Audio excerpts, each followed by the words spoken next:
Senior Analyst at the Australian Strategic Policy Institute, Dr. Malcolm Davis, joins me. Thanks so much for your time, Malcolm, and it's good to see you again. What do you make of this conversation between President Biden and Xi Jinping? How significant is it? Oh, thanks, Kenny. Look, I think it is, quite significant. It's obviously important whenever the two leaders of the two world's most powerful countries speak. But clearly, the Chinese are making it very clear that they don't intend to back down over Taiwan.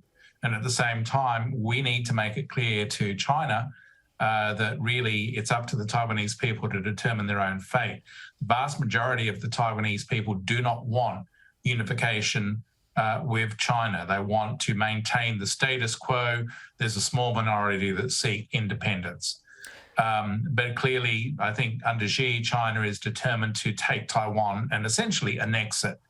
And I think their first step in that regard is trying to control the Taiwan Strait. So the Chinese are making it clear to President Biden that they're claiming the entirety of the Taiwan Straits as Chinese waters.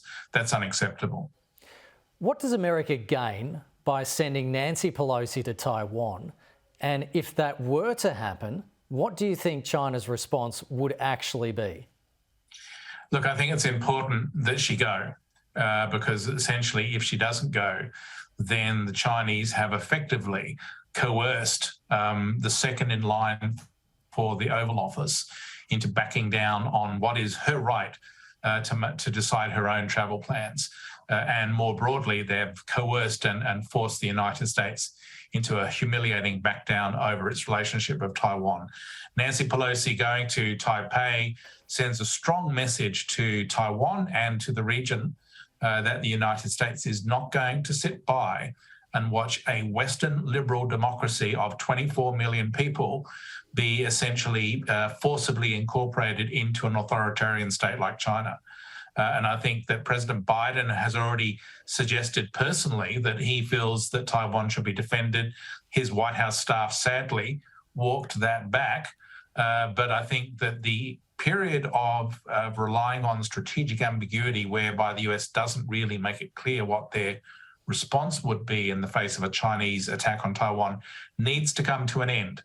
And I think that Pelosi going to Taipei is an important step in that process. A former Prime Minister, Scott Morrison, was at a summit in Tokyo and he gave a speech there and he accused Beijing of attempting to reshape the region over the past decade, but he also believes the Quad has the ability to achieve peace through strength and could become the dominant force for regional security and rules-based order. Is that optimistic? Look, I think that we are in a period of intense strategic competition. This is the challenge of our times, in the same way that in the 1930s, when the world faced rising fascism, they confronted a real threat. We are confronting a real threat now with the rise of China and the challenge from Russia. And I think that it's important for Indo-Pacific states through organizations such as the Quad and also through AUKUS to stand together and work together to create a free and open Indo-Pacific and to counterbalance and deter a rising China.